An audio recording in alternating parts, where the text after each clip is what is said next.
there's this idea that if I'm in a relationship and it gets to a point where it's no longer serving me as an individual, that I should just kind of do away with it. One shift in the romantic relationship era is, towards the dating apps and online dating and stuff like that. Well, when we hit a bump in the road, we're just going to end it because I can go to this huge sea of other people who I could be dating where maybe we won't ever have any problems, which of course is, not realistic at all. You're going to run into problems. Welcome to the show. Thank you for taking part in this immersive listening experience. A meaningful existence is a moving target that, no matter how close, will always be out of reach. We hope this message finds you with an outstretched hand. As we attempt to uncover complex truths, remember, life's toughest questions can be answered if we all just focus on one thing: being good people. Hello, everybody, and welcome to Good People, episode 56. Today, I was joined by Dr. Jennifer Theiss. Jen is a professor of communication at Rutgers University. She studies interpersonal relationships in romantic relationships, marriages, and families. In large part, most of her work is centered around relational turbulence theory, which is a model that explains why we have such extreme emotions, cognitions, and communication behaviors during transitional moments in our relationships. I learned a ton of valuable stuff from Jen in today's episode, and I know you will too. If while you're listening and you're on YouTube, please remember to like, comment, and subscribe, and turn on our notifications so you don't miss our weekly uploads. Enjoy the show. Welcome to the show. Thanks. Great to be here. Yeah, absolutely. Why have you become interested in family communication and interpersonal communication? Well, it goes back a long way. I kind of have always been interested in people's relationships and the way that they communicate. I was a child of the 90s, and so I was brought up on a healthy diet of romantic comedies and movies like Singles and Reality Bites. And the whole premise of those kinds of movies are, meeting people and falling in love and what those relationships look like and falling apart and breaking up and what that looks like. And so I've loved that, part of relationships and trying to understand, what it is that makes that happen.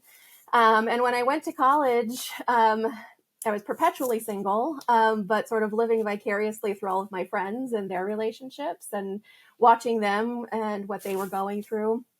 And we'd have, chats at night where I would just help them analyze, and we'd try to figure out, why did they say that, or why did they act that way, or how should I respond to this? And I just, I found it always really fascinating, and I loved getting down into the weeds of people's relationships and trying to figure out why they were relating to each other the way that they were. And I was a communication major at St. Norbert College, and I, like most communication majors, thought I was going to go into public relations, but I took an interpersonal communication class, and I think I did my final project on flirting and how to communicate when people flirt.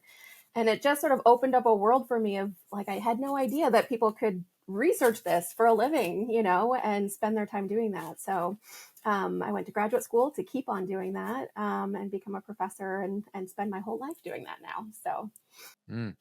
I too am the friend that people brought all of their relationship troubles and came to me for advice. I wonder if there's something to that, like the people involved. I feel like that's something maybe a lot of people can agree with, because you do tend to go to your friends. But I wonder if people involved in family communication anecdotally would say that they were that friend. Maybe, yeah. If they weren't that, I think everyone takes it to their friends, but probably people who study relationships and families were happy to be that person and found as much enjoyment out of talking to people about their relationships as the people found help in them to be able to talk about it. Talk to me about relationship or relational turbulence theory. When did this kind of come into your studies and pique your interest? Mm-hmm. So relational turbulence theory really came on the scene about 20 years ago, right around the time I was starting graduate school.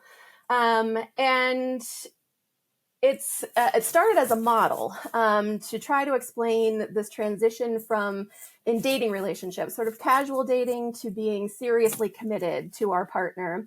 And there's a lot of research that shows during that transition where you would think people are actually really happy and, excited to be in that relationship. It's actually a time where people have a lot of conflict. There's a lot of jealousy, a lot of uncertainty. And so we sort of, the scholars who originally presented that model, who happened to be my advisor and a good friend of mine, you tried to understand what the mechanisms were to explain, why that transition actually made people a little bit more volatile, right? Why it was a challenging transition for people to go through.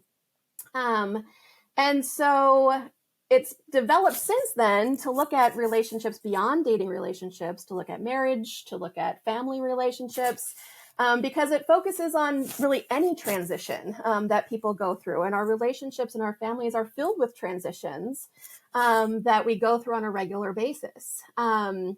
And so really at the heart of the theory is trying to explain how come in relationships some days are smooth and effortless and other days feel like they're the hardest thing ever for us to get through and they're really challenging. And so it's sort of, if you think about relational turbulence a lot like airplane turbulence, think about flying in a plane.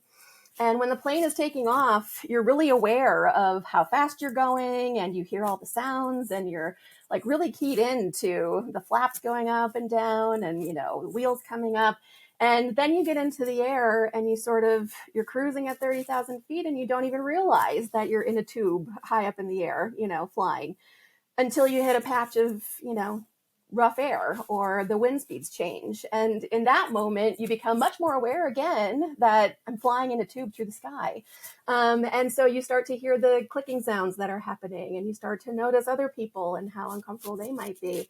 And our relationships are very much the same, as we're getting started in the beginning stages, like we're really cognizant of all the things that are happening, all the things that the person says, how to interpret them, what those things mean. And then we sort of get into a good routine and things start to go smoothly until we go through a transition or we experience something different. And in those moments, it's like that air pocket on the plane that sort of draws our attention then to this relationship and what's going on in this relationship and why are we having trouble relating to each other as a result of going through these transitions. So that's really, the birth of relational turbulence theory started as a model and has evolved since then to explain what that turbulence looks like when people are much more aware of what's happening in their relationship and the impact that it can have on their communication and the way that they relate to each other. I've never heard the airplane analogy. I think that's an excellent analogy that most people can probably easily understand. I know you said it kind of birthed from the romantic relationship side of things. Would you say that it's still large? I mean, I know that it touches on a lot of the other interpersonal relationships that we have, but is a large part of it still centered based in romantic, or would you say that it's kind of broken out of that and it's more broad? I'd say it's mostly in romantic relationships where the research has been, but we've seen some extensions into friendships and looking at opportunities for turbulence in a friendship as people go through different transitions there. Maybe we graduate from college, and so now we're going through this transition of being friends, even though we don't live in the same place anymore, and what might that look like? We've seen it applied to families and sibling relationships and the different transitions that families go through, like kids going to school, moving away to college. So it's starting to expand into those spaces a little bit more, but it still, I think, is primarily a romantic relationship theory to help people understand that type of intimacy and connection and what's happening there. Why would you say that this is an important lens for most people to understand? One of the reasons why I was so excited to have this conversation is because obviously I have an interest in this. I studied it to some degree, very briefly in school. You obviously, much of your life's work is focused on this as an area of interest. Why do you think regular people could get value from understanding this? Well, I think like me, a lot of people are really interested in seeing their relationships thrive and wondering how to make that happen. And turbulence is a normal thing that's going to happen in the lifespan of people's relationships. I mean, every relationship is going to go through different transitions, right? We've got transitions in the lifespan of the relationship in general. So that transition from casual to serious, transition to marriage, transition to parenthood, transition to empty nest. Like in the lifespan of a relationship, there's so many transitions that people are going to go through where there's a potential for turbulence. And it's not even these huge lifespan transitions always. Like we can experience transitions based on external circumstances. So maybe a partner gets diagnosed with illness, and then that creates a transition that we have to go through. When COVID happened, that was a huge transition where a lot of couples ended up stuck at home together 24/7, which we weren't used to. And so how do we adjust our relationships in that way? And even some of the more mundane things that we go through on a daily basis. So, starting a new school year, changing a job, even someone saying, I'm going to start to try to lose weight, and the types of changes that creates in the ways that we enact our routines in that relationship, right? It kind of disrupts what used to be a pretty smooth routine in the relationship. Now we've got to make some changes to adapt to these new circumstances as a result of this transition. And it also calls into question our relational roles and makes us think about, how should we be relating to each other? And so I think it's important for people to understand this concept of relational turbulence, because it's going to come up and it's going to happen in people's relationships. And I think it can be scary when it happens in the moment if you don't know why you and your partner are being short with each other, why you're more irritated with your partner than you normally are.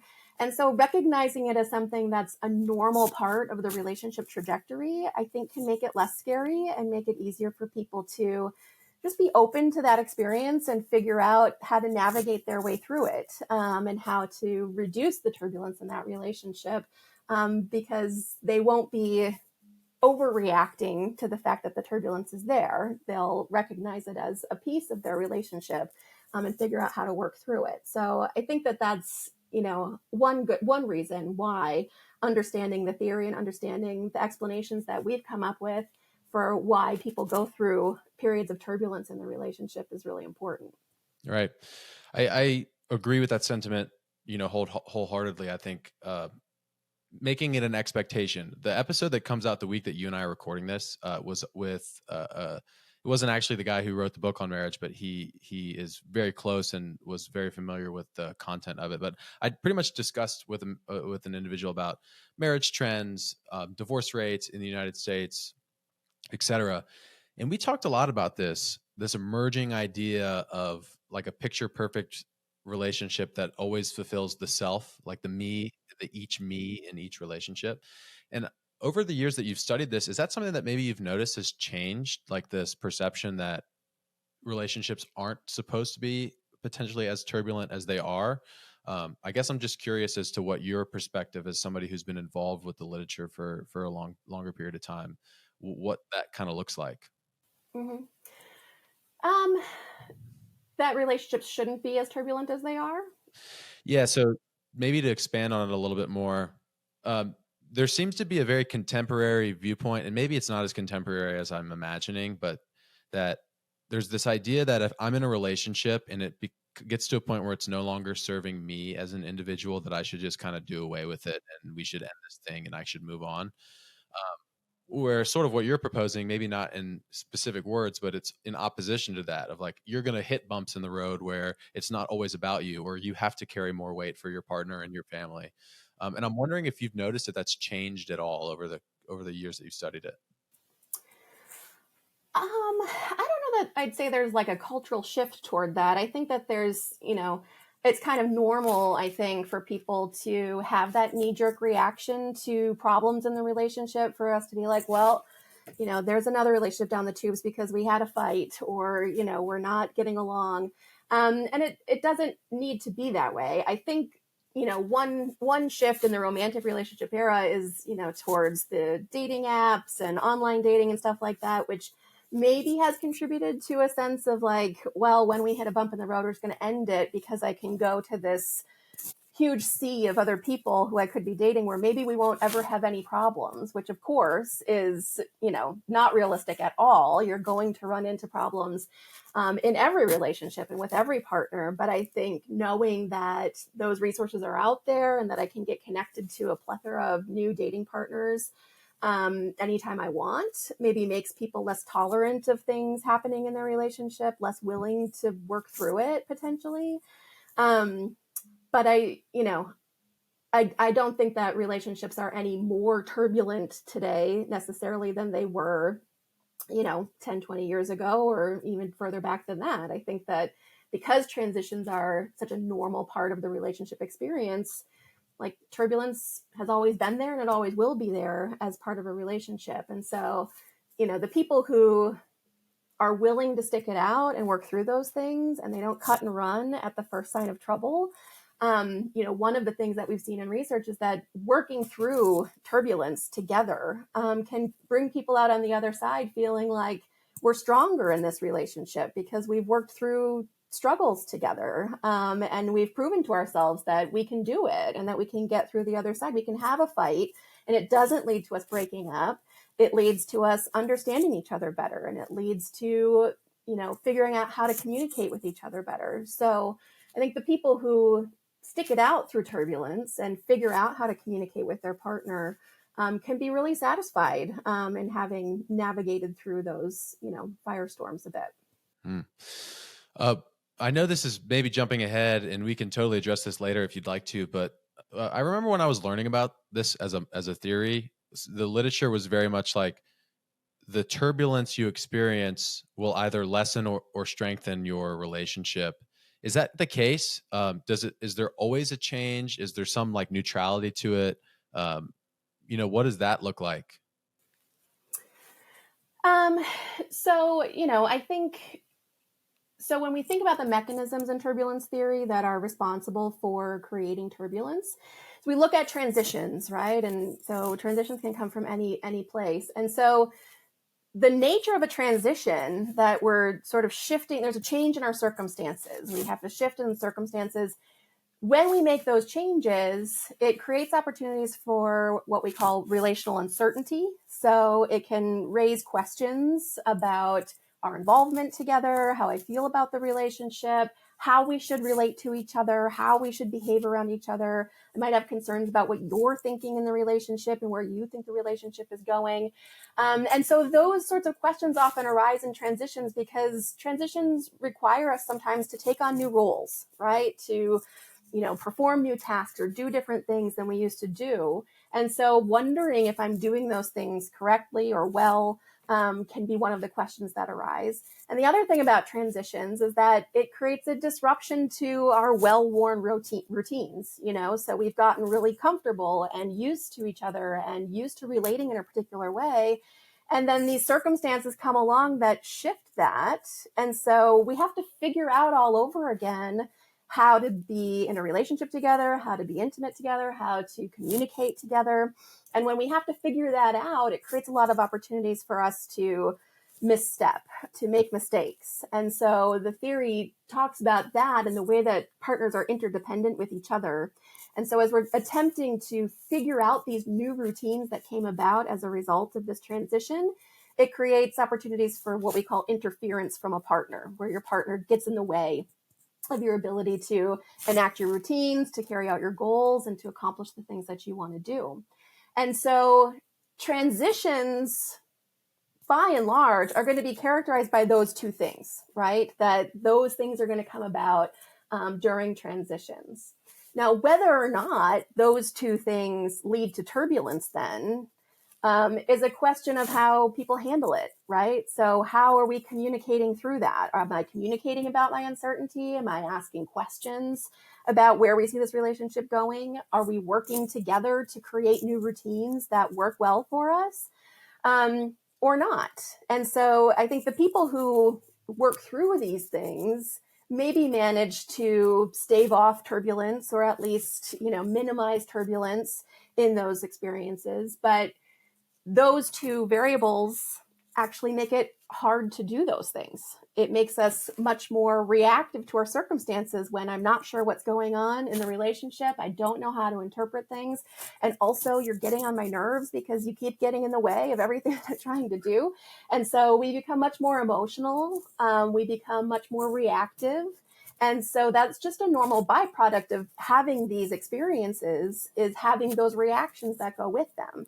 And so those reactions, when you have them over and over again in the relationship, lead to this climate where it just feels like everything is rocky and we just can't seem to get our footing, and just feels wrong and off. So will every transition lead us down a path towards turbulence? Not necessarily.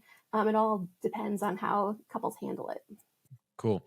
Yeah. I just to put it in language that I think I understand a bit better, almost like a definition of a transition would be a change of circumstance or stressor, perhaps, plus a level of uncertainty. Is that correct? Well, I think the level of uncertainty arises out of those changes. It's the changes in circumstance that bring up new questions for us that maybe we didn't understand before. So yeah, I'd say uncertainty is a byproduct of the transition. They kind of go hand in hand. Okay, great. And you alluded to it there briefly, but I wanted to make sure I got this right. You wouldn't consider all transitions turbulent necessarily. It kind of is dependent on the specific relationship. There could be many instances of lots of transitions that lead to rocky uncertainty that accumulate over time, or there could be this big major thing that sort of takes the brunt of it and really thrusts somebody into a turbulent time in the relationship. So it kind of depends on the situation. Mm-hmm. Yeah, I think every transition has the potential to be turbulent, but not every transition is going to create that level of upheaval. And so big transitions are made up of lots of little transitions, right? So as we, make the transition from dating to marriage, for example, there's a transition of moving in together. There's a transition of being engaged. There's a transition of, planning a wedding. Like, all of those things end up being transitions that are part of a much bigger transition. And so, maybe a lot of those transitions are really easy and you get through those things really well. And so that doesn't lead to a bigger issue of turbulence in the big transition that you're going through. But another thing to mention is that, in the research that we do on relational turbulence, we're talking about very minor shifts in people's perceptions of the relationship. We tend to talk about it in kind of these extreme terms where it's like, oh, I'm wildly uncertain about this relationship and where it's going, or I'm so irritated because my partner keeps getting in my way. But when we survey people about these variables in their relationship, it's actually, minor shifts in that. Because if you think about having uncertainty about your relationship, what does that say about that relationship that you're questioning it, right? So a lot of people, once you get to a point of certainty in a relationship, it can be uncomfortable to acknowledge that you're now having doubts or you're having questions about it. And the questions that people have as a result of these transitions aren't the kinds of questions that are going to lead you immediately to divorce, right? So it's like maybe just a slight uptick in, I'm just not sure how I feel about that. But because it's a deviation from our, status quo, it feels really uncomfortable to even have remote questions about the status of a relationship. So even though uncertainty doesn't have to be huge, just a slight increase in how much uncertainty I have can lay the groundwork for us to have more conflicts and have more irritation and lead down the path towards turbulence. Mm. It's kind of like everybody always says you should live with your partner before you decide to tie the knot and get married, or like that. I think that's very sound advice. I've done that. And I think that it's very rare. I'm sure there are obviously instances where big major things happen that a person does, like cheats on somebody or does something horrible. But does your partner like to let the dishes soak overnight, or do they clean it the night before? Do you do you clean while you cook, or do you clean up after you cook? How many times do you say you want to eat dessert after you eat dinner? Those things are very important. Like, you might get annoyed by how the person brushes their teeth or something kind of ridiculous like that. And so I guess you're suggesting that in most instances where people feel uncertain, it's these little tiny things that add up kind of over time that make us think, maybe this isn't the relationship for me. Hmm. Hmm. Yeah. And, it's not one interaction that's going to lead to these, this sense of turbulence in the relationship. It's the repetition of interactions like that continue to pique my concerns and continue to raise questions for me and continue to make us irritated with each other, that create this like overarching sense that, gosh, every time I turn around, we're having a fight about something, or you're annoying me with the way that you brush your teeth, or the fact that you load the dishwasher the wrong way, or whatever, task it is that, you happen to be navigating in your relationship that day. It's not one time, it's many times. And the more that happens, the more it just feels like in general, things are really rocky. We just can't seem to get stability here, in terms of how we relate to each other. Mm. What are some of the centerpieces to a long-lasting relationship that you think people have these characteristics that can handle these turbulent times or these times of uncertainty well? Mhm. Well, it'll sound really cliche because everyone says the same thing, but knowing how to communicate well in your relationship, says the communication scholar, can be really important for helping people navigate through all of these things. And it comes off as cliche because everyone's like, "Oh, be a good communicator," but what does that look like? What does that mean? To communicate well, with your partner. And so I think that there are some aspects of communication that in a relationship can really help, to make things more stable, to, stave off turbulence. One is perspective taking. So standing in your partner's shoes, trying to understand the circumstances from where they sit. How are they perceiving the situation? What might they be going through that is affecting how they think about the relationship? Because it gives us more patience with them. It helps us to see things, in a different light, instead of just going through with tunnel vision about our own perspective on everything. The other is listening. So be willing to be open and listen to what your partner is saying about the relationship and how they feel. And ask questions, because the main way that we go about reducing uncertainty is through seeking information. And the main way that we get information is by asking questions. And so the more that you can talk with your partner, be open about things, and really listen and try to understand their perspective, I think those are really key tools, for helping couples succeed. Excellent. I know you mentioned there's like these specific mechanisms that are involved with relational turbulence. I think I'd like to go over some of those. It will give me, when you read the research articles, I feel like for me, it's something that I really have to work through, and I'm just interested to hear, from your perspective, what each one of these mechanisms are and how they relate to relational turbulence theory. Mm-hmm. So the two main mechanisms that I already talked about are relational uncertainty and, what we would refer to as a disruption to our interdependence. So couples are interdependent. Our lives, we depend on each other. Our routines depend on each other in order to enact them. And so transitions, create changes to those routines that can be really disruptive. And so we talk about interference from partners being one of the things, that can stem from these changes. But we might also see that changes in the routine lead to more facilitation, of our goals from our partners. Our partner helps us more, right? So thinking about, a couple where one partner decides they want to try to lose weight, I might have, so the changes that creates to our routine, right? We used to come home and order a pizza together and sit on the couch with a pint of Ben and Jerry's and watch TV for 3 hours before we went to bed and did it all over the next day. Now you've decided that you want to be healthier and lose weight. And so you're coming home and you're having to cook dinner and you're making roasted chicken and vegetables instead of the pizza that I've come to enjoy. And you want to go for a walk after dinner instead of sitting on the couch all night. Like those things can feel very disruptive to the routine that we've grown accustomed to. And so as a partner of that, I might feel like that's interfering. If I'm the partner who's trying to lose weight, I might feel like it's interfering when my partner brings home cookies or, puts stuff in the house that is unhealthy that I'm tempted by.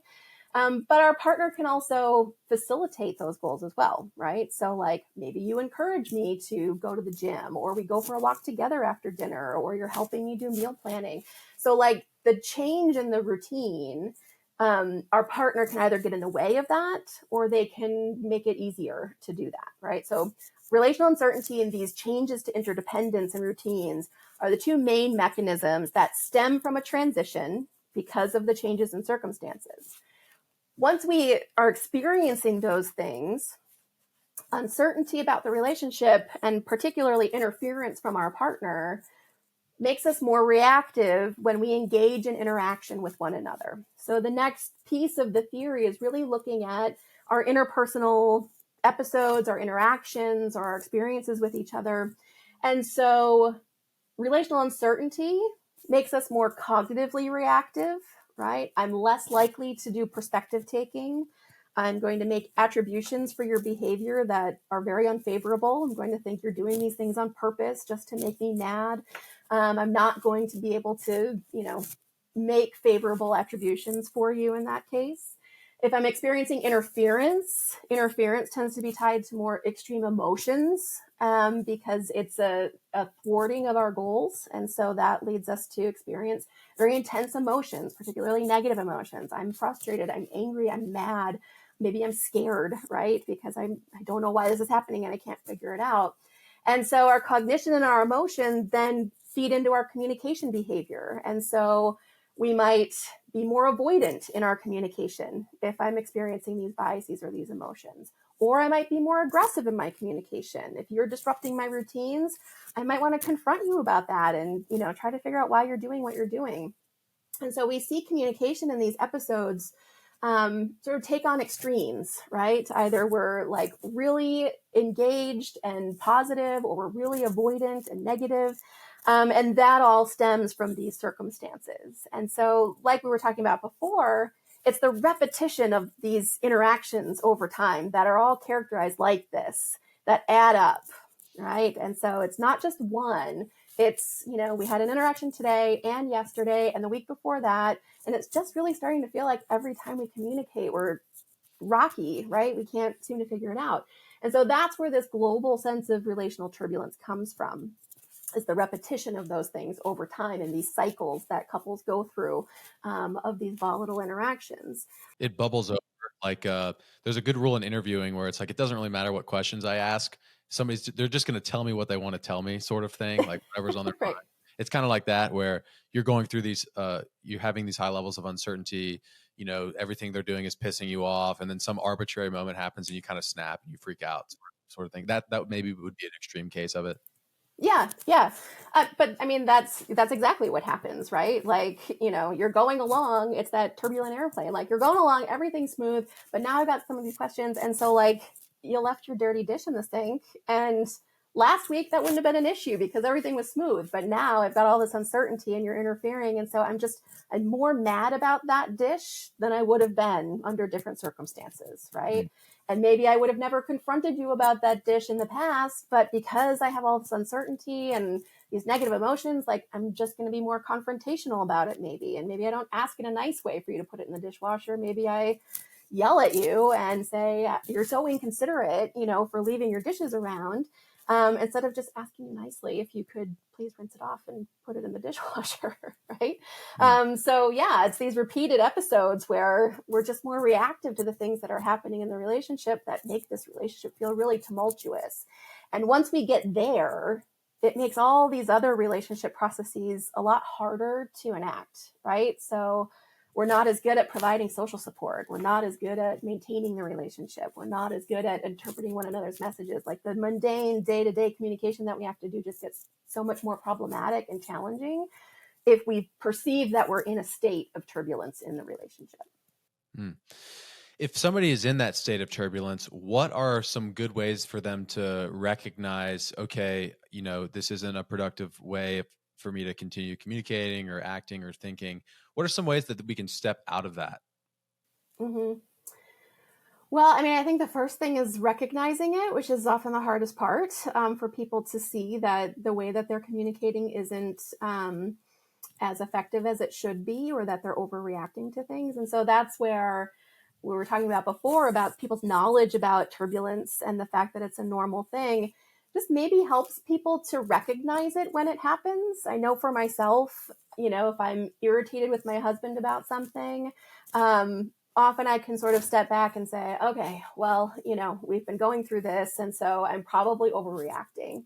And so I think the best thing that people can do is just take a step back for a second and really survey their surroundings and their environment. What's been happening lately that might be leading me to overreact? And is it an overreaction, right? Is this potentially an overreaction to these irritations that are happening in the relationship? So, it's all tied to that, perspective taking and really taking a global look at the relationship and trying to figure out where the problems are coming from helps people determine what they want to work on, right? So if I take a step back and I'm like, you know what, I think I've been annoyed with my partner because I'm not really sure where they stand. I feel like they've been distant and I don't really know why, and I'm trying to understand that. Like, probably the way to get to the answer of that is to ask them, right? To communicate with them and to find out what they're feeling and thinking so that you have a better understanding of what they're going through. So it all comes back to listening, listening to your partner and listening to yourself and listening to, why you might be feeling the way that you are.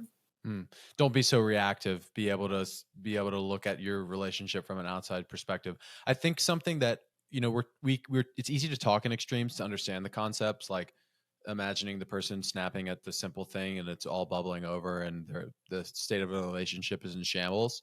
But I guess the correctiveness of these tendencies is a lot easier when you're staying actively involved in it all the time. Like, as whatever thing pops up, you're dealing with stress at work and it starts bleeding into home.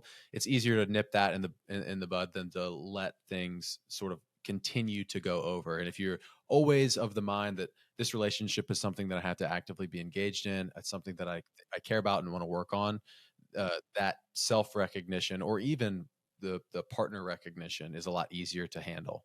Mm-hmm. Yeah, I mean, relationships require maintenance, right? So we have to be maintaining the relationship. We have to be working on it all the time.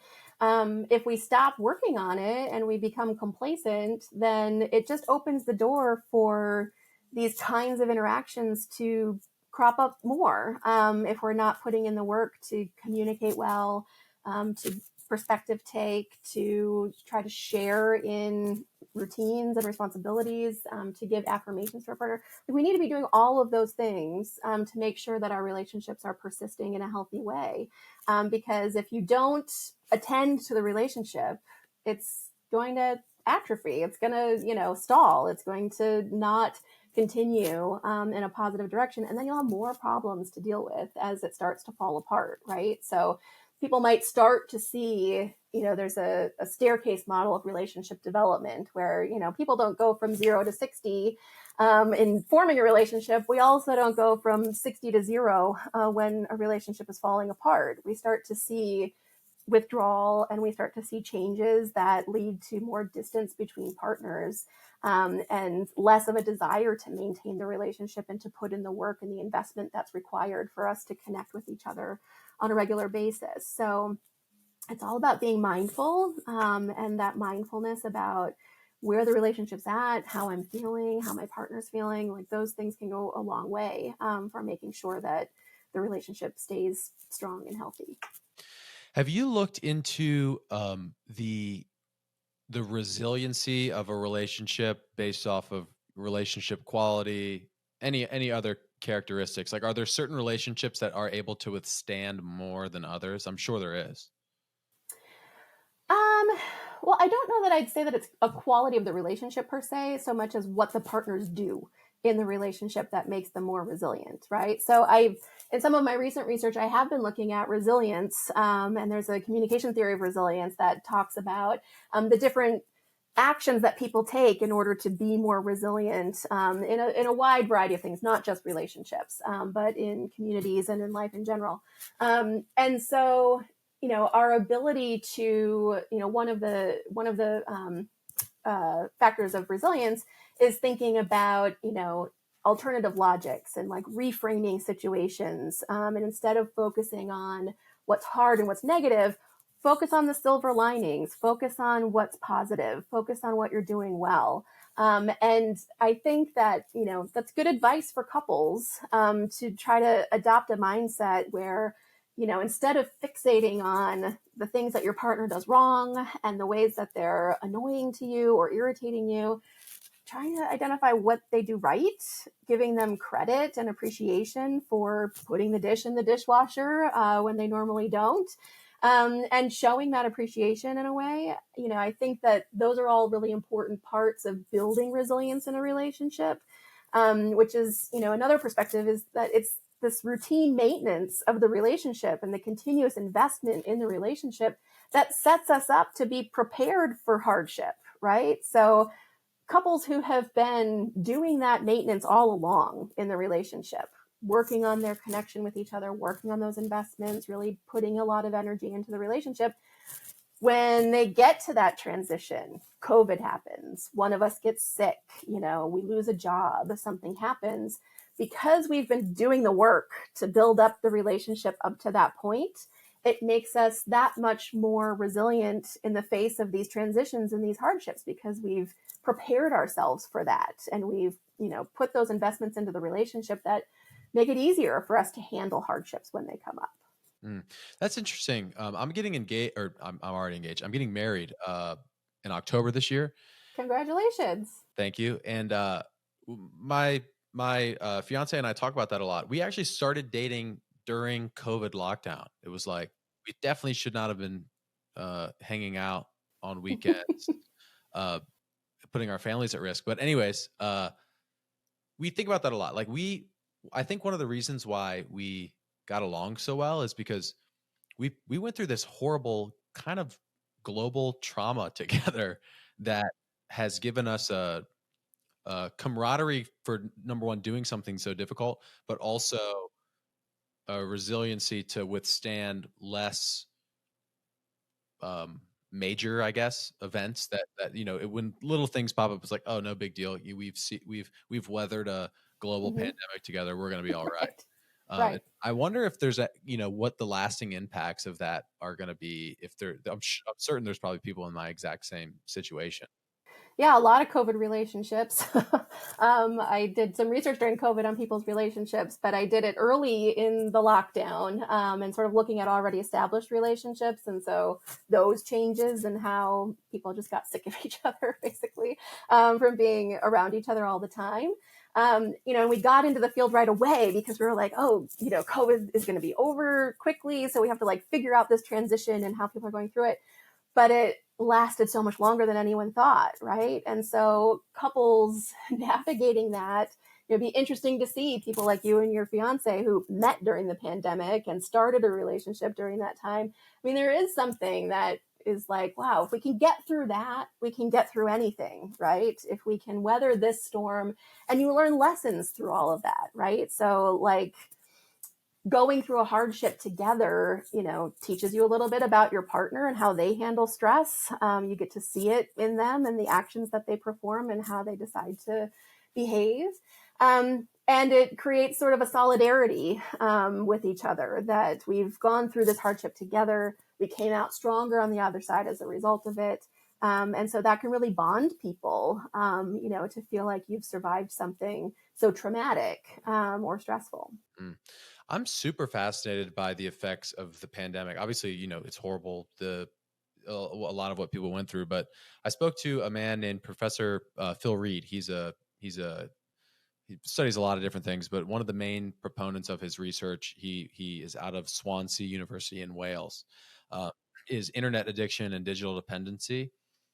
And this is just an aside, fun fact that I'm adding, but social media use normally lessens people's feelings of connectedness to the people around them, etc. But during the pandemic, it actually increased it. It was like it became a thing that we were actually able to use as this social thing to stay involved with people's lives, which is just super, super fascinating. Yeah, definitely. What would we have done without the internet during the pandemic? It was the only way that people stayed connected with friends and family. The number of Zoom happy hours that people had during that time just really, made it possible for people to get through that, I think. Especially for distant relationships, people who you didn't live with, the only way to stay connected. Yeah. I found my wife via the COVID internet. So something that I want to ask you, is there anything that is surprising to you about your research that you look into and it just kind of is astounding to you, or something that you just didn't expect? Well, I think one thing, sometimes in research, so we'll have open-ended questions in our surveys. We'll ask people to describe the ways that they were uncertain or the interference that they experienced during a transition. So I've done a study on the transition to parenthood, for example. And so he said, tell us about some times that you felt uncertain in your relationship, or tell us about times that your partner has made it difficult for you to accomplish your goals. And there's always a subset of people who are like, yeah, none. No, I don't have uncertainty. My partner doesn't get in the way. And as someone who studies transitions and relational turbulence for a living, when I see that, I'm like, how could you not? Going through such a major transition, it's always shocking to me that some people are like, no, we didn't, I have no questions as a result of this. It didn't change anything in the relationship. Because it just seems to me and other people who study this that like, there have to be some changes, right? There has to be something that happens. And maybe it doesn't shake your confidence in your relationship, but you probably would recognize there's got to be something, right? And so like, I don't know, I never know if they just can't think of anything or if they really, truly have experienced no changes. Because it's shocking to me that people could go through a major transition and not experience these things. Yeah. So I think that would be one shock. Would you say that that's because I'm theorizing here. That's very fascinating to me. It's maybe like pain tolerance, where it's like we can't really describe what exactly the degree to what pain or whatever we're going through feels like. So maybe to some people who are like, no, they likely go through the same things that you and I do, but they just don't chalk things up to being uncertain or tumultuous. Yeah, probably. And, there's some work on personality traits. And so one of them is tolerance for uncertainty. And so it's quite possible that some of these people just have a really high tolerance for uncertainty. And so when we ask them, what are you uncertain about? They're, no, I don't have any uncertainty, because their threshold for what would make them uncertain is so much higher than other people, right? So yeah, I think there's definitely some personality traits, relational traits, aspects of people's relationships that might just make them, maybe less prone to experiencing those things. And it might have something to do with the nature of the relationship. So like maybe people who, if we're looking at different transitions, like maybe people who aren't that intimate yet, or like are in early stages, aren't going to have as many of these questions, because they're just getting started. And so maybe they're not thinking about it in that way. Or maybe they get guided by, early in a relationship, there's kind of routines that are normative for a dating relationship. And so maybe we don't have as many questions about how we're supposed to get along or what we're supposed to do, because we're guided by those scripts, that we have. So it's definitely a possibility. Was there another thing that surprises you that you were going to add? Well, I was just going to say the other, the thing that we talked about before about people saying that they come out of transitions feeling stronger. It's not surprising per se. It's more heartening, I think, to get that evidence, as someone who has, developed and worked on this theory that talks about how transitions are hard and turbulence is, challenging for people to get through. To hear people say, yeah, it was hard and we had a really tough time getting through that transition, but having gone through it, I'm glad that we did. I'm glad that we had that experience, because it taught us about ourselves. It taught us about our relationship, and it made us stronger. So it's not a shock or a surprise, but it's a different way of thinking about transitions that I think is really useful, to see them as opportunities, instead of barriers, to the relationship. Yeah, I asked you that question earlier of why do you think it's important for regular folks to understand this as a model of their relationship? And I couldn't agree more. I think that those more I know I'm saying contemporary. I don't know if it's actually a contemporary view, but those contemporary quote unquote views that I was alluding to earlier, where it's like, stay single, you'll have more money, you'll be happier, you wait, do everything that'll serve you, sort of thing. Uh, what you don't realize is if you go that route, like the grass is always greener kind of mindset, where you're missing out on a lifelong or a large chunk of your life of connection and love and fulfillment and family and all of these other things. And so no matter which way of the road you choose, you're leaving out that other thing. And I, for one, and I think most normal people would agree, that the more favorable option is the latter, which is the connection and the weathering of the storm sort of thing. And I would just reiterate, I think that's important to touch on. Like, the thing that you're going through now will ultimately make this thing better. And so that alone is reason enough to weather the storm. Well, and it's important to recognize that transitions pass, right? When we talk about transitions, everyone wants to know, like, when does that transition end? Like, okay, you're going through the transition to parenthood. When does that end? Well, it never really ends. It's not like, okay, well, this transition's over now and we go back to normal. Transitions change the future of the relationship. Like, it alters the foundation of the relationship to go through a major transition like that. So, when is a transition over? When you've adapted new routines and new ways of relating to each other that are effective for dealing with your new circumstances. And so once we get to that point where things feel smooth again, we're flying at 30,000 feet and we're not experiencing any turbulence, that's when we can maybe say that the transition will be over. But I think that when people find themselves in that transition and they're experiencing turbulence, it can be really hard to see that there's a future down the road where it's not going to be so hard and where this transition is going to be over.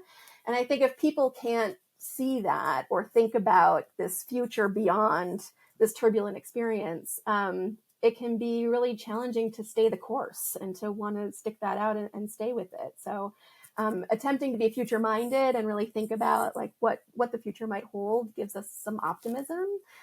But unfortunately, one of the things about turbulence is that it makes that very thing harder to do. Like, if I'm in a relationship that's very turbulent, I'm much more fixated on the day to day and what's happening today and the, thing that you did yesterday that irritated me and the things that, we've talked about that have been conflicts or, whatever else. It makes it really hard for me to think about, like, what's our relationship going to be like next year at this time, when I'm stuck in these sort of day-to-day hardships that we have in our relationship. Where do you hope to go with this? What is the future for relationship or relational turbulence theory? What do you hope to look into? Yeah, well, I think, I've spent 20 years of my career looking at why relationships are hard, why turbulence happens, what makes relationships difficult. And I get asked the question a lot, like, well, how do we overcome that and how do we fix that? And because we've spent so much time developing the theory to focus on like what makes turbulence happen, we haven't spent very much time focusing on what makes it not happen. What are the communication behaviors that people have in their relationship that makes turbulence less likely to arise during a transition? And so I've shifted some of my research recently to looking at resilience. And so, like, what are some of the factors that build resilience? I'm interested in transition processing communication, which is a variable that we've started to investigate a little bit. One of my colleagues has been looking at in people's transitions, that, communication that's explicitly about the transition maybe helps couples figure out how to navigate that. So I'm interested going forward in thinking about how to improve people's relationships and make it easier for them to get through these transitions. Excellent. If people are listening and interested, is there any good resources that you could point them to learn more about, the work that you do, some of the things that potentially could be coming out with what you're working on? Well, I have a book. It's called The Experience and Expression of Uncertainty in Close Relationships. And so that's just one piece of the turbulence journey, but it's a big piece of it. And so if people are having uncertainty, that would be a good resource for learning a little bit more about it. And my colleagues and I who work on turbulence are also working on a new book. So that'll be out in a couple of years probably, but it's in the works. So definitely something to keep an eye out for. Awesome. I will make sure I link that below as well. But I was going to say you should write a book on this because I think it's a very pertinent topic that a lot of people could get. This is, to me, this is like elementarily, I don't know if that's a word, like as important as the 5 love languages book that everybody so talks about. I think that dealing with conflict is a thing that more people would be better off knowing about. Yeah, definitely. And it's one of the hardest things in a relationship, right? And it's so nuanced, and it has to do with our cognitions and our emotions. So, like, figuring out how to do that better is only going to help people. Awesome. Well, in close, is there anything else that you would like to add? No, just invest in your relationships because that's what's going to make them thrive, and be willing to listen to your partner and try to see things through their eyes, because it changes your worldview, and makes it easier to relate to them. Awesome. Well, thank you again so much for coming on the show. This has been awesome. I think a lot of people listening will get a lot out of the episode. I know I learned a ton from you, and I hope they do too. Yeah, thanks for having me, Joel. It was great. Thank you guys so much for listening to this week's episode of Good People. If you enjoyed my conversation and learned from Jen, make sure you check out the resources available in the show notes below. Before we head out, if you guys are on YouTube, please remember to like, comment, and subscribe, and turn on our notifications so you don't miss our weekly uploads. And if you enjoyed this episode, please share it with someone you love, perhaps your grandma. We'll see you next time.